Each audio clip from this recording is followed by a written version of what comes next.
మీరేమని నమ్ముతున్నారు?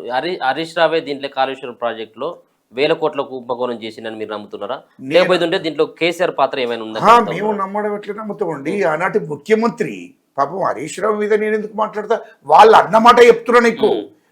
నేనెందుకు మాట్లాడుతుంది? నేను నాకు సంబంధం లేని, అది నాకు కానీ మా పార్టీకి కానీ సంబంధం లేదు. పార్టీకి లేకపోవచ్చు కానీ మొదటి నుంచి కూడా వాళ్ళు మీకు సన్నిహితులే కదా. మీరు ఉద్యమ కాలం అవును, నేను తెలంగాణ చైర్మన్ గా తెలంగాణ ఉద్యమంలో కీలక పత్రం వహించింది వాస్తవం. అప్పుడు ఉన్నటువంటి ఆస్తులు ఇప్పుడున్నటువంటి ఆస్తులు మీకు తెలుసు కదా. వాళ్ళ అప్పుడున్న ఆస్తులని మొత్తం తెలుసు అండి, మొత్తం తెలుసు. ఎవరికి తెలియదు, మొత్తం మాకు తెలుసు కదా. హరీష్ రావు పరిస్థితి ఏందో తెలియదా? హరీష్ రావుకి ఇల్లు ఎక్కడిది? హరీష్ రావుకి ఇల్లు ఎక్కడిది? ఇక్కడ ఉన్నటువంటి కేటీఆర్కి ఇల్లు ఎక్కడిది? సంతోష్ కూడా వీళ్ళందరికీ ఇల్లు ఎక్కడి? వీళ్ళంతా రెంట్కే ఉన్నారు కదా. ఒక కేసీఆర్ మాత్రమే బంజారాహిల్స్ లో ఇల్లు, ఒకటే ఇల్లు, ఒకటే. ఆ ఇంట్లోనే కేటీఆర్ ఉంటుండే. కవిత కూడా రెంటే కదా, 50,000 రూపాయలతో రెంట్కున్నది.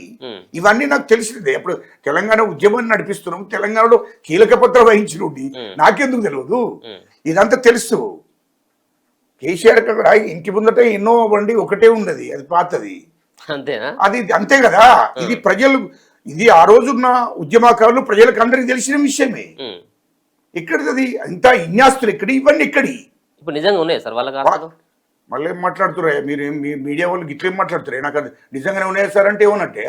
ఇవాళ 60 ఎకరాల ఇప్పుడు ఏది ఫామ్ హౌస్ ఇక్కడ 60 ఎకరాల భూమి, 60 ఎకరాల భూమిని ఆనాడు కొనుక్కున్న భూమి ఇవాళ 600 ఎకరాలయ్యా ఉన్నాయా అంటున్నామేంది? నాకు అర్థం కాలే.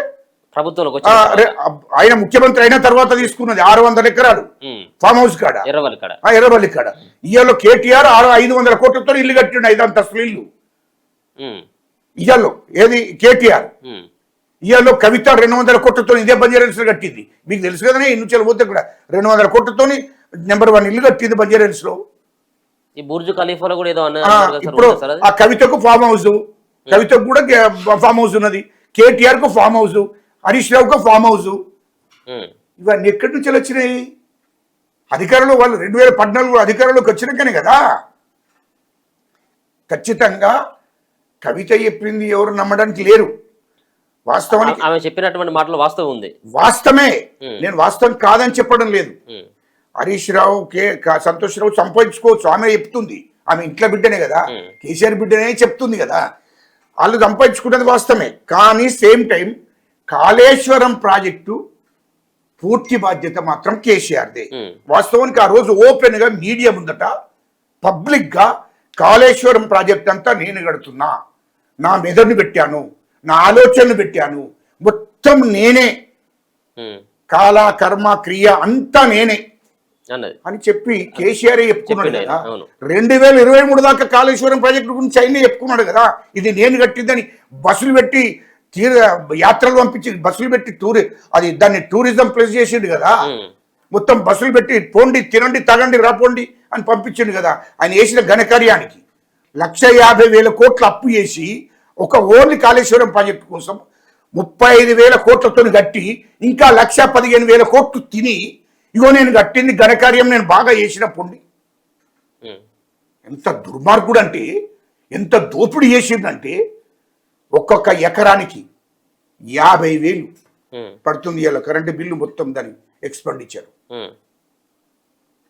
ఇలా రైతు వండించే పంట ఒక ఎకరానికి 20,000 వస్తుంది, 25,000 వస్తుంది.